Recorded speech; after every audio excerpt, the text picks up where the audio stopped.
Pada tahun 2023, aku sedang melaksanakan tugas sebagai pemimpin gereja dan bekerja bersama saudari Haley.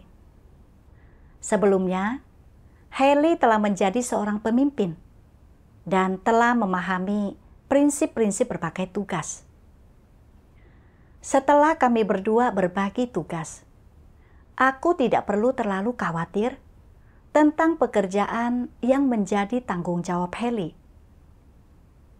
Kadang-kadang, ketika aku mengalami kesulitan di tempat kerja, Haley bisa membantuku. Meskipun beban kerja kami berat, dengan kerjasama kami berdua, aku merasa santai. Pada bulan Juli, Haley terpilih sebagai pengkhotbah dan bertanggung jawab atas beberapa gereja. Pekerjaan gereja kami kemudian dibebankan sepenuhnya kepadaku. Dan aku berharap ada seseorang untuk membantu berbagi beban kerja sesegera mungkin. Kemudian, Cao Xin terpilih sebagai pemimpin gereja juga, dan aku pun menjadi rekannya. Aku sangat senang. Cao Xin pernah melayani sebagai diaken penyiraman dan telah memahami beberapa pekerjaan gereja. Dia seharusnya mampu menyelesaikannya dengan cepat. Sekarang, dengan adanya seseorang untuk berbagi pekerjaan, aku bisa melepaskan sebagian tekanan. Aku memberitahu Cao Xin tentang tugas-tugas yang harus dia laksanakan. Tetapi, karena Cao Xin sedikit lebih tua, dia tidak bisa memahami beberapa hal dalam waktu singkat. Dan sebagian besar pekerjaan masih harus kulakukan. Aku merasakan sedikit kebencian di hatiku. Sekarang aku tidak hanya melakukan pekerjaanku sendiri, tetapi harus pula membantu membimbing Cao Xin, yang mengakibatkan beban kerjaku menjadi lebih berat dari sebelumnya. Namun, aku berpikir bahwa mungkin saudari Cao akan menjadi lebih terbiasa dengan pekerjaan ini setelah beberapa hari berlatih. Suatu hari setelah rapat, aku menyadari bahwa pekerjaan penyiraman belum ditindaklanjuti. Ketika itu, aku mengira bahwa Cao Xin lebih memahami pekerjaan penyiraman, jadi dia akan menindaklanjutinya. Setibanya di rumah, aku segera bertanya kepada Cao Xin, apakah dia telah menindaklanjuti pekerjaan penyiraman itu. Cao Xin mengatakan bahwa dia belum mengadakan pertemuan, jadi dia tidak tahu. Seketika, kemarahan meledak di dalam diriku. Aku berpikir, jika kau bisa melaksanakan sebagian pekerjaan, bukankah itu akan mengurangi bebanku? Lantas, apa bedanya antara pekerjaan itu dilakukan oleh dua orang dan kulakukan seorang diri?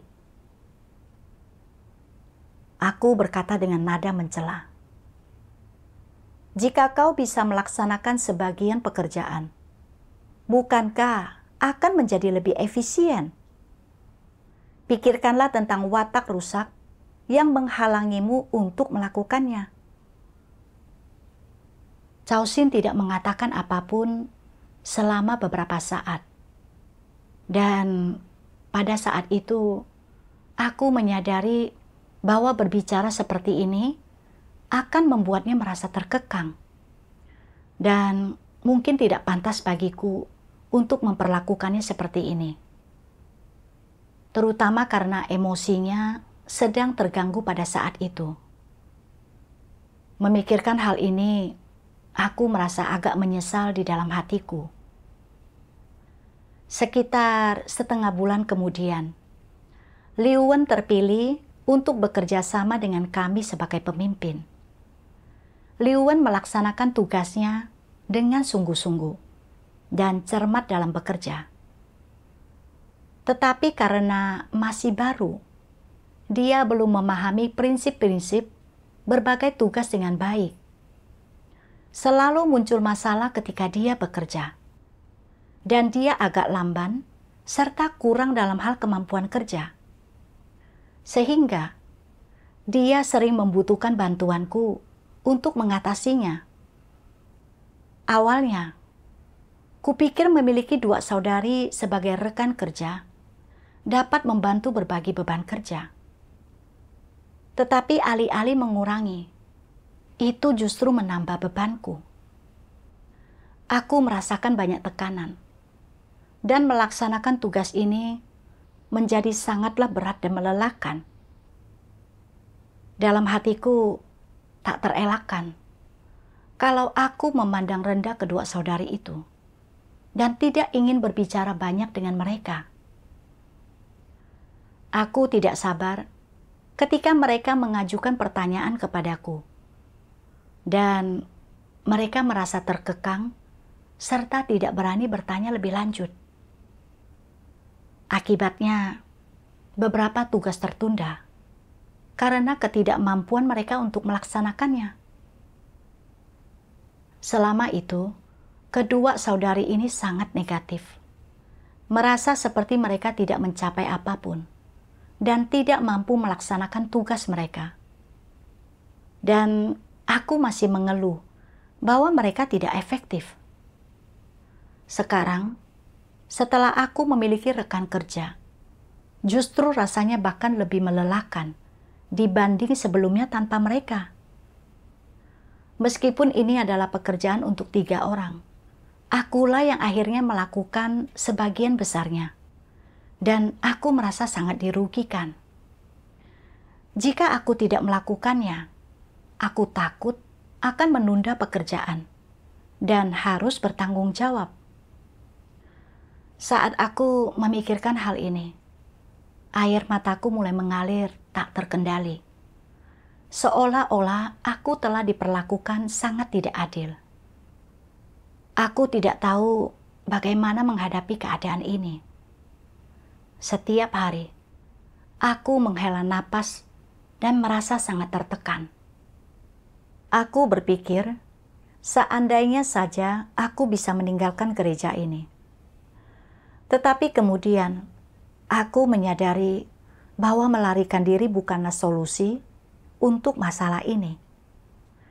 Jadi aku datang ke hadapan Tuhan dalam doa dan berkata, "Tuhan, aku tahu bahwa aku telah memperlihatkan banyak watak yang rusak.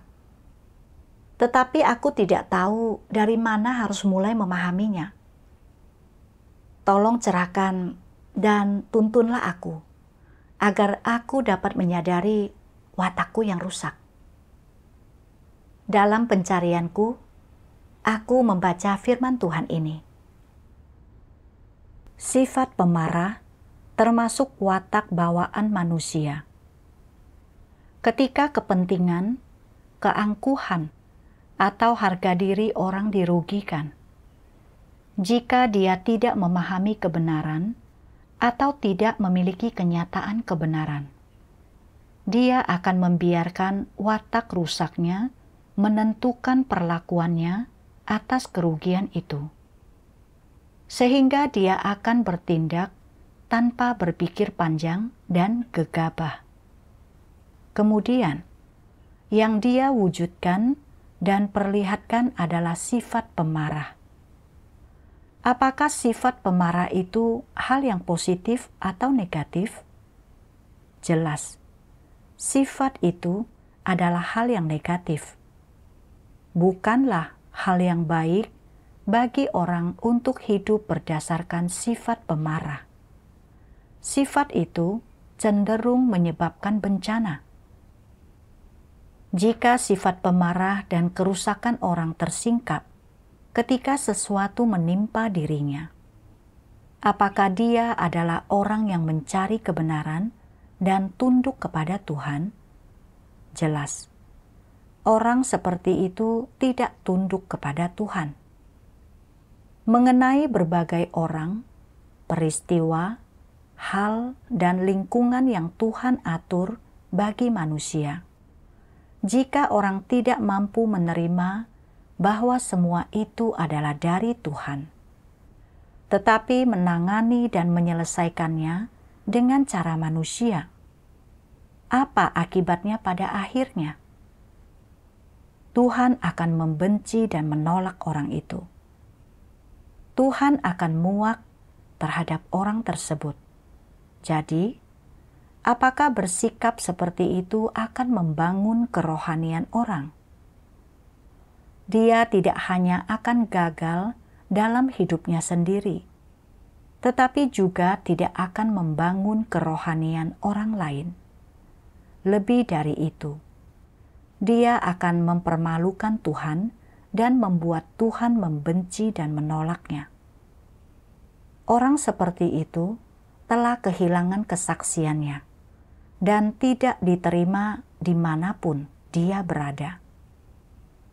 Jika engkau adalah anggota rumah Tuhan, tetapi engkau selalu pemarah dalam tindakanmu, selalu memperlihatkan apa yang secara alami ada dalam dirimu, dan selalu memperlihatkan watak rusakmu, melakukan segala sesuatu dengan cara manusia dan berdasarkan watak jahatmu yang rusak. Akibatnya adalah engkau akan berbuat jahat dan menentang Tuhan. Dan jika selama itu engkau tetap tidak bertobat dan tidak mampu menempuh jalan mengejar kebenaran, engkau pasti akan disingkapkan dan disingkirkan. Bukankah hidup dengan mengandalkan watak jahat dan tidak mencari kebenaran untuk membereskannya merupakan masalah yang serius? Di satu sisi, orang tidak bertumbuh atau berubah dalam hidupnya sendiri. Di sisi lain, orang akan membawa pengaruh buruk terhadap orang lain.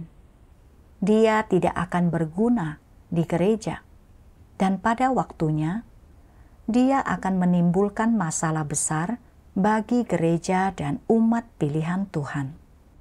Seperti lalat busuk yang terbang kian kemari di atas meja makan, menimbulkan rasa jijik dan muak.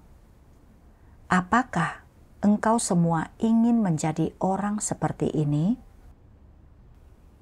Apa yang Tuhan singkapkan adalah situasiku saat ini. Mengapa aku selalu merasa kesal dan bahkan memperlihatkan sikap yang gampang marah dan emosional kepada saudari-saudari yang bekerja sama denganku? Itu karena mereka tidak memenuhi ekspektasiku setelah dipilih untuk memimpin. Alih-alih langsung berbagi beban kerja dan meringankan bebanku, mereka justru membuatku mengeluarkan lebih banyak energi untuk bersekutu dengan mereka dan membantu mengatasi kekurangan dalam pekerjaan mereka. Aku merasa mereka membuang-buang waktuku dan menyebabkan tubuhku terasa tidak nyaman, yang menyebabkan pertentangan dalam hatiku. Aku tidak mencari kebenaran dan hidup dalam watakku yang rusak, membenci mereka, emosional kepada mereka, dan memperlihatkan sikap yang gampang marah. Ini menyebabkan mereka menjadi negatif dan merasa terkekang, sehingga memengaruhi pekerjaan kami. Aku benar-benar tidak memiliki kemanusiaan. Kemudian, aku membaca lebih banyak firman Tuhan. Dalam hal melaksanakan tugas-tugas khusus tertentu atau tugas-tugas yang lebih berat dan melelahkan. Di satu sisi, orang harus selalu merenungkan cara melaksanakan tugas tersebut. Kesukaran apa yang harus mereka tanggung, dan bagaimana mereka harus menjunjung tinggi tugas mereka dan tunduk. Di sisi lain, orang juga harus memeriksa ketidakmurnian apa yang ada dalam niat mereka dan bagaimana hal ini menghambat pelaksanaan tugas mereka. Manusia dilahirkan dengan keengganan untuk menanggung kesukaran. Tak seorang pun menjadi makin bersemangat atau makin bersuka cita ketika harus menanggung lebih banyak kesukaran. Orang yang seperti itu tidak ada. Sudah menjadi natur daging manusia untuk merasa khawatir dan sedih begitu daging mereka menanggung kesukaran. Namun, seberapa banyak kesukaran yang sekarang harus engkau semua tanggung dalam melaksanakan tugasmu? Yang harus kau tanggung hanyalah tubuhmu merasa sedikit lelah dan sedikit bekerja keras. Jika engkau bahkan tak mampu menanggung kesukaran sekecil ini, dapatkah engkau dianggap orang yang memiliki tekad? Dapatkah engkau dianggap orang yang sungguh-sungguh percaya kepada Tuhan? Tidak. Engkau tidak dapat dianggap begitu. Mampu menanggung kesukaran dalam melaksanakan tugas bukanlah hal yang mudah. Tidak mudah juga untuk melaksanakan suatu pekerjaan khusus dengan baik. Yang pasti, kebenaran firman Tuhan sedang bekerja dalam diri orang-orang yang mampu melakukan hal-hal ini. Bukan berarti mereka dilahirkan tanpa rasa takut akan kesukaran dan kelelahan. Di manakah orang-orang semacam ini bisa ditemukan?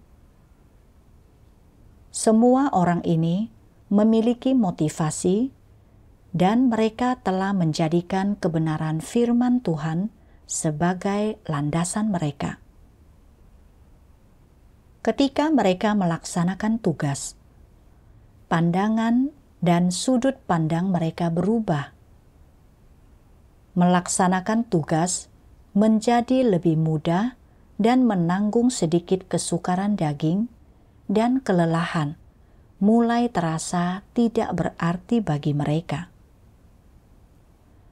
Mereka yang tidak memahami kebenaran dan yang pandangannya tentang segala sesuatu belum berubah, hidup berdasarkan ide, gagasan, keinginan egois manusia, dan pilihan pribadi mereka. Jadi, mereka enggan dan tidak ingin melaksanakan tugas mereka. Sebagai contoh, dalam melaksanakan tugas yang kotor dan melelahkan, ada orang-orang yang berkata, "Aku akan menaati pengaturan rumah Tuhan. Tugas apapun yang gereja atur untukku, aku akan melaksanakannya. Entah itu tugas yang kotor atau melelahkan. Entah itu tugas yang mengesankan atau biasa-biasa saja. Aku tidak menuntut apapun, dan aku akan menerimanya sebagai tugasku. Ini adalah amanat yang telah Tuhan percayakan kepadaku, dan sedikit kotor dan kelelahan adalah kesukaran yang harus kutanggung." Hasilnya, ketika melakukan pekerjaan mereka sama sekali tidak merasa sedang menanggung kesukaran apapun. Orang lain mungkin menganggap tugas itu kotor dan melelahkan, tetapi mereka menanggapnya mudah karena hati mereka tenang dan tidak terganggu. Mereka melakukannya untuk Tuhan. Jadi, mereka tidak merasa tugas itu sulit. Ada orang-orang yang menganggap melakukan pekerjaan yang kotor melelahkan, atau biasa-biasa saja adalah penghinaan terhadap status dan karakter mereka. Mereka beranggapan dengan melakukannya, berarti orang lain tidak menghormati mereka, menindas mereka, atau memandang rendah mereka. Akibatnya, ketika dihadapkan dengan tugas dan beban kerja yang sama, mereka merasa tugas itu berat. Apapun yang mereka lakukan, ada perasaan benci di dalam hati mereka, dan merasa bahwa semua itu tidak sesuai dengan keinginan mereka atau tidak memuaskan. Hati mereka penuh kenegatifan dan penentangan. Mengapa mereka negatif dan menentang? Apa sumber masalahnya? Seringkali karena mereka tidak mendapatkan upah untuk tugas tersebut. Rasanya seperti bekerja secara gratis. Jika ada upahnya, mungkin bagi mereka tugas itu masih dapat diterima. Tetapi mereka tidak tahu apakah akan mendapatkan upah atau tidak. Oleh karena itu, orang merasa melaksanakan tugas tidak ada gunanya, sama saja dengan bekerja tanpa menghasilkan apapun. Jadi, mereka sering menjadi negatif dan menentang dalam melaksanakan tugas. Bukankah benar demikian? Sebenarnya, orang-orang ini tidak ingin melaksanakan tugas. Dari firman Tuhan, aku menyadari bahwa mereka yang tidak menerapkan kebenaran dan memperhatikan daging hanya memikirkan kepentingan jasmani mereka sendiri. Mereka tidak menganggap tugas mereka sebagai tanggung jawab. Ketika mereka melakukan lebih banyak hal, mereka merasa dirugikan. Jadi mereka mengeluh dan menentang. Ini bukanlah melaksanakan tugas mereka. Dibandingkan dengan diriku sendiri, karena saudari-saudari yang bekerja sama denganku masih baru dan tidak bisa melaksanakan tugas mereka secara mandiri, dan mereka membutuhkan lebih banyak persekutuan serta bantuanku. Aku terus mengeluh, berpikir bahwa mereka menyia-nyiakan waktu istirahatku. Amarahku membara, dan aku menunjukkan sikap yang gampang marah. Tidak mau berbicara dengan mereka, ataupun peduli dengan pekerjaan yang menjadi tanggung jawab mereka. Aku tidak pernah menganggap pekerjaan gereja sebagai tugasku, atau memikirkan bagaimana cara membantu saudari-saudari itu agar mereka dapat segera memenuhi tanggung jawab mereka untuk mencegah kerugian dalam pekerjaan gereja. Aku bahkan tidak mau berbicara lebih banyak atau menghabiskan lebih banyak waktu dan energi. Bagaimana mungkin perilakuku dapat dianggap melaksanakan tugasku dengan setia? Orang yang memiliki hati nurani dan nalar tidak memikirkan kepentingan pribadi dalam keadaan seperti apapun. Mereka tetap setia kepada Tuhan dan melaksanakan tugas mereka dengan baik, betapapun menderita dan lelahnya mereka. Namun, aku selalu berpikir untuk memanjakan diri dalam kemudahan dan kenyamanan jasmani. Ketika keadaan menjadi sedikit sulit, aku merasa diperlakukan tidak adil dan berpikir bahwa aku telah dirugikan. Dan aku ingin melarikan diri dari keadaan ini. Semua ini disebabkan oleh watakku yang rusak, yaitu mendambakan keinginan daging serta bersikap egois dan keji. Aku hidup dalam watakku yang rusak, yang sangat menyakiti para saudari yang bekerja sama denganku. Setiap hari, mereka memperhatikan ekspresiku sebelum berbicara. Kadang-kadang, mereka jelas memiliki pendapat, tetapi mereka takut mengatakan sesuatu yang salah. Karena mereka tahu bahwa aku mungkin akan bereaksi dengan marah. Akibatnya, mereka tidak dapat sepenuhnya melaksanakan tugas mereka sebagaimana mestinya. Bagaimana mungkin ini dapat dianggap melaksanakan tugasku? Ini sama saja dengan melakukan kejahatan dan menyebabkan kekacauan.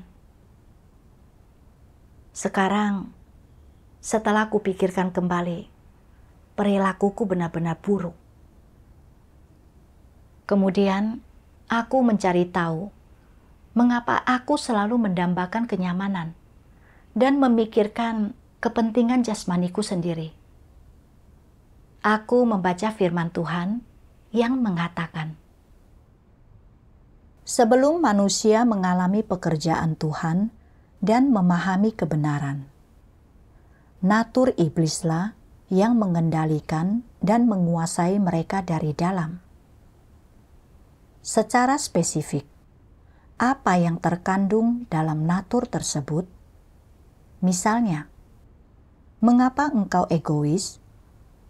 Mengapa engkau mempertahankan posisimu?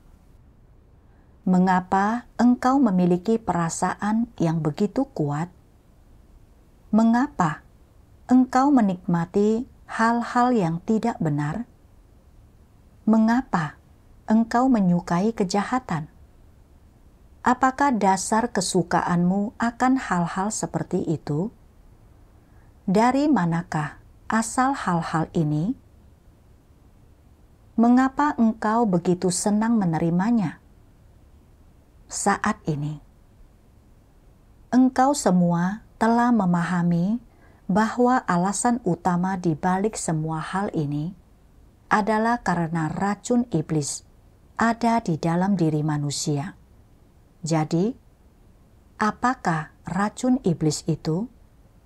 Bagaimana racun iblis dapat disingkapkan? Misalnya, jika engkau bertanya, bagaimana seharusnya orang hidup? Untuk apa seharusnya orang hidup? Orang akan menjawab, tiap orang memperjuangkan kepentingannya sendiri. Satu frasa ini mengungkapkan sumber penyebab masalahnya. Falsafah dan logika iblis telah menjadi kehidupan manusia. Apapun yang orang kejar, mereka melakukannya demi diri mereka sendiri. Oleh karena itu, mereka hidup hanya demi diri mereka sendiri. Tiap orang memperjuangkan kepentingannya sendiri. Ini adalah falsafah hidup manusia, dan ini juga mewakili natur manusia. Perkataan ini telah menjadi natur manusia yang rusak, dan perkataan ini adalah gambaran sebenarnya dari natur iblis manusia yang rusak. Natur iblis ini telah menjadi dasar bagi keberadaan manusia yang rusak. Selama ribuan tahun, manusia yang rusak telah hidup berdasarkan racun iblis ini, hingga hari ini. Dari firman Tuhan, aku menyadari bahwa selama ini, aku telah hidup berdasarkan racun iblis, yaitu tiap orang memperjuangkan kepentingannya sendiri. Semua yang kulakukan adalah untuk diriku sendiri. Dan aku berpikir bahwa siapapun yang tidak memperhatikan diri mereka sendiri adalah orang bodoh. Oleh karena itu, dalam melaksanakan tugasku, seluruh pemikiran dan tindakanku dimotivasi oleh kepentingan pribadi. Sejak Heli pergi, aku berharap ada seseorang yang bisa berbagi beban kerja denganku untuk meringankan bebanku. sehingga penderitaan dan rasa lelahku dapat berkurang. Melihat Cao Xin lamban dalam menyelesaikan pekerjaan dan tidak dapat banyak membantu, aku memandang rendah dirinya dan menginginkan rekan kerja yang lain. Sementara itu, sebagai seorang pemimpin, Liu Wen tidak memahami prinsip-prinsip dengan baik, dan pekerjaannya seringkali perlu direvisi. Aku memperlihatkan sikap yang gampang marah dan emosional kepada mereka, merasa bahwa mereka bukan hanya tidak membantu berbagi beban kerja, tetapi mereka juga membuatku menghabiskan lebih banyak tenaga untuk bersekutu dengan mereka. Hal ini membuatku memiliki waktu yang lebih sedikit untuk beristirahat, dan aku merasa sangat kesal terhadap mereka.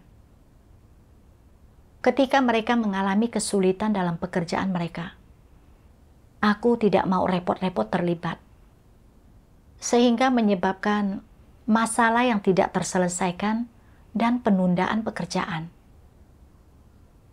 Jika saja aku bersedia berkorban lebih banyak dan dengan sabar membantu mereka, meskipun itu akan membuatku kelelahan secara fisik.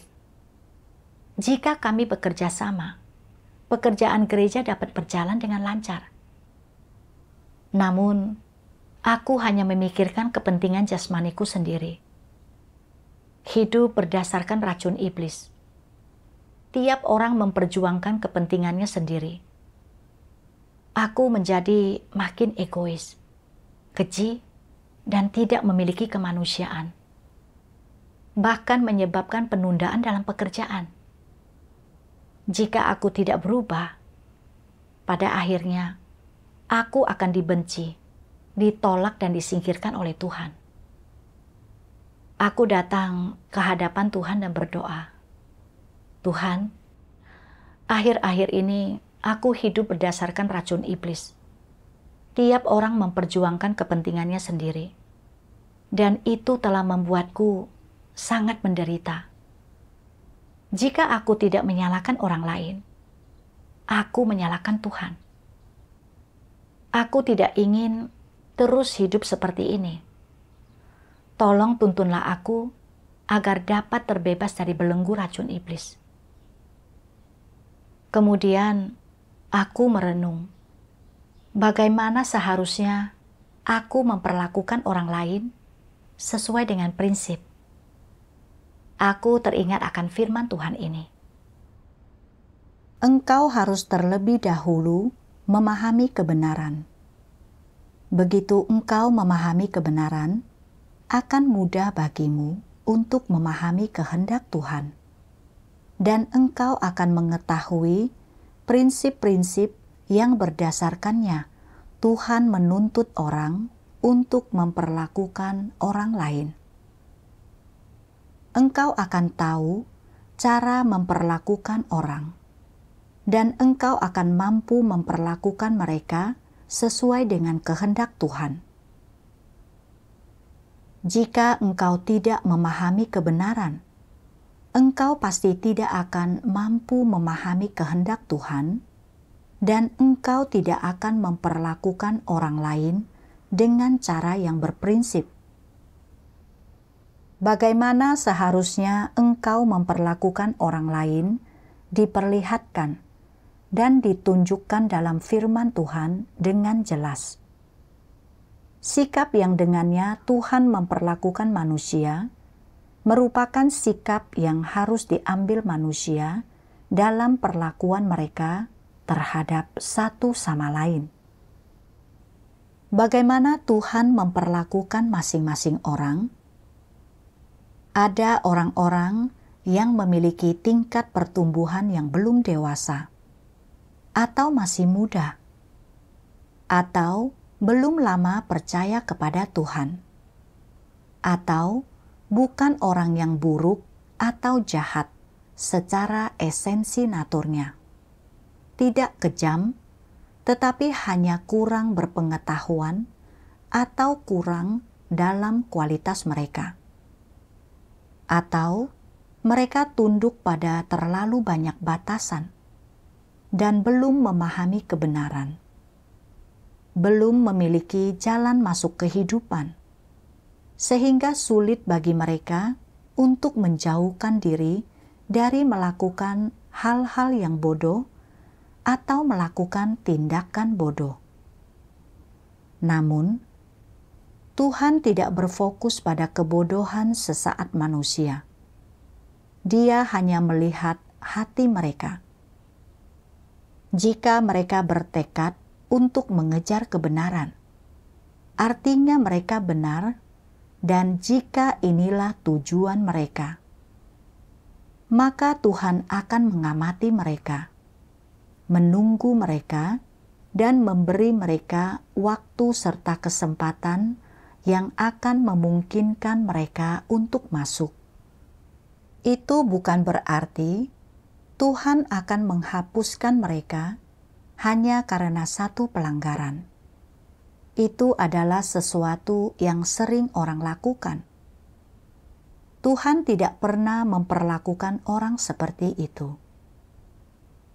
Jika Tuhan tidak memperlakukan orang seperti itu, lalu mengapa orang memperlakukan orang lain dengan cara seperti itu? Bukankah ini menunjukkan watak mereka yang rusak? Tepat seperti inilah watak rusak mereka. Engkau harus melihat bagaimana Tuhan memperlakukan orang-orang yang kurang berpengetahuan dan bodoh. Bagaimana Dia memperlakukan orang yang tingkat pertumbuhannya belum dewasa? Bagaimana Dia memperlakukan penyingkapan normal dari watak rusak manusia, dan bagaimana Dia memperlakukan orang yang keji? Tuhan memperlakukan orang dengan berbagai cara, dan Dia juga memiliki berbagai cara untuk menangani berbagai keadaan orang yang tak terhitung banyaknya. Engkau harus memahami kebenaran-kebenaran ini. Setelah engkau memahami kebenaran-kebenaran ini, engkau akan tahu bagaimana mengalami hal-hal dan memperlakukan orang berdasarkan prinsip. Dari firman Tuhan, aku menyadari bahwa Tuhan memiliki prinsip dalam menangani manusia. Dia toleran dan sabar terhadap mereka yang tingkat pertumbuhannya rendah, memberi mereka kesempatan untuk bertumbuh. Namun, aku tidak mempertimbangkan kesulitan nyata yang dihadapi orang lain dan memiliki pengharapan yang terlalu tinggi. Cao-Sin lebih tua dan baru dalam hal ini. Jadi wajar jika dia belum terbiasa dengan pekerjaan ini pada awalnya. Alih-alih memahami kesulitannya dan memberikan dukungan penuh kasih, aku malah menuntutnya untuk segera melakukan pekerjaan karena dia sedang melaksanakan tugasnya. Liu Wen lamban dan cenderung bingung ketika ada banyak pekerjaan. Tetapi dia mantap dan serius dalam melaksanakan tugasnya, serta mampu menangani tugas-tugas nyata. Namun, aku tidak membantu saudari-saudari ini agar dapat segera membiasakan diri mereka dengan pekerjaan dan memiliki pengharapan yang terlalu tinggi. Ketika mereka tidak dapat memenuhi pengharapan tersebut, aku menunjukkan ketidakpuasan kepada mereka yang menyebabkan mereka merasa terkekang. Mengingat kembali saat aku pertama kali melaksanakan tugasku sebagai pemimpin, aku tidak tahu apa-apa saat itu. Dengan bantuan yang tanpa henti dari saudara-saudari, aku dapat memahami beberapa prinsip. Tetapi kemudian, aku secara berlebihan menuntut saudari-saudari yang menjadi rekan kerjaku, sehingga menyulitkan mereka. Aku benar-benar tidak memiliki kemanusiaan. Memikirkan hal ini, aku merasa sangat malu. Kemudian selama pencarianku, aku membaca firman Tuhan ini. Harus ada prinsip tentang bagaimana saudara-saudari berinteraksi. Jangan selalu berfokus pada kesalahan orang lain, melainkan engkau harus sering memeriksa dirimu sendiri. Dan setelah itu, secara proaktif mengakui kepada orang lain apa yang telah kau lakukan yang menyebabkan gangguan atau merugikan mereka. Dan belajarlah untuk membuka dirimu dan bersekutu. Dengan cara seperti ini, engkau akan mampu memperoleh saling pengertian. Terlebih lagi, apapun yang menimpamu, engkau haruslah memandang segala sesuatu berdasarkan firman Tuhan. Jika orang mampu memahami prinsip-prinsip kebenaran dan menemukan jalan penerapannya, mereka akan menjadi sehati sepikir, dan hubungan di antara saudara-saudari akan menjadi normal. Mereka tidak akan bersikap acuh tak acuh, dingin, dan kejam seperti orang-orang tidak percaya. Dan mereka akan melepaskan mentalitas mereka yang curiga dan waspada terhadap satu sama lain.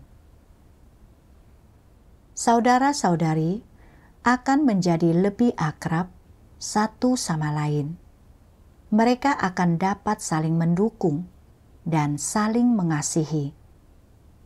Akan ada niat baik di dalam hati mereka, dan mereka akan mampu bersabar dan berbelas kasihan terhadap satu sama lain, dan mereka akan saling mendukung dan membantu, bukannya saling mengasingkan, bersikap iri terhadap satu sama lain, mengukur diri mereka terhadap satu sama lain, dan secara diam-diam bersaing dan saling menentang.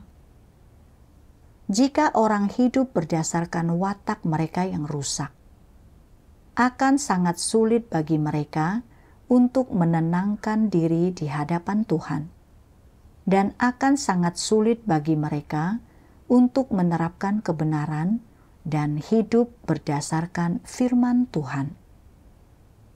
Untuk dapat hidup di hadapan Tuhan, engkau harus terlebih dahulu belajar bagaimana merenungkan dirimu dan mengenal dirimu sendiri, serta sungguh-sungguh berdoa kepada Tuhan. Dan kemudian engkau harus belajar bagaimana hidup rukun dengan saudara-saudari.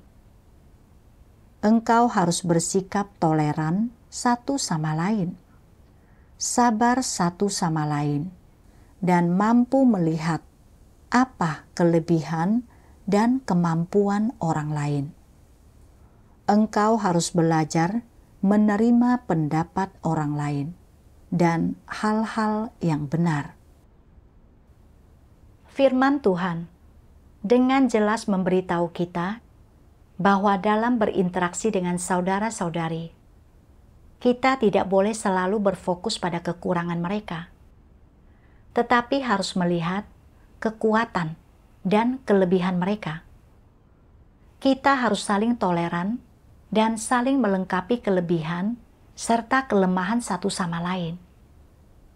Cao-Sin lebih baik dalam mempersekutukan kebenaran untuk menyelesaikan masalah.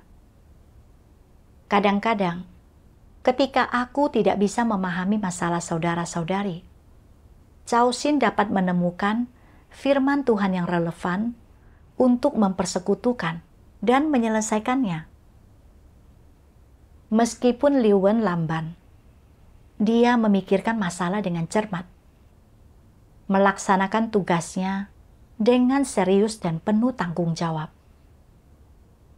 Ketika aku memiliki banyak pekerjaan, aku cenderung bersikap asal-asalan. Tetapi Liu Wen sesekali mengingatkanku yang juga membantu dan melengkapiku. Jika kami bertiga bekerja sama dengan harmonis dan saling melengkapi kelebihan serta kelemahan satu sama lain, itu pasti akan membuat pekerjaan kami maju. Kemudian, aku membuka diri tentang keadaanku kepada saudari-saudari yang bekerja sama denganku, dan kami saling menunjukkan persoalan masing-masing. Melalui persekutuan, kami menemukan jalan dan arah kerjasama kami, dan hatiku terasa sangat tenang. Melihat bahwa keadaan yang diatur oleh Tuhan telah membawa manfaat bagi pertumbuhan hidupku. Aku merasa sangat bersyukur kepada Tuhan.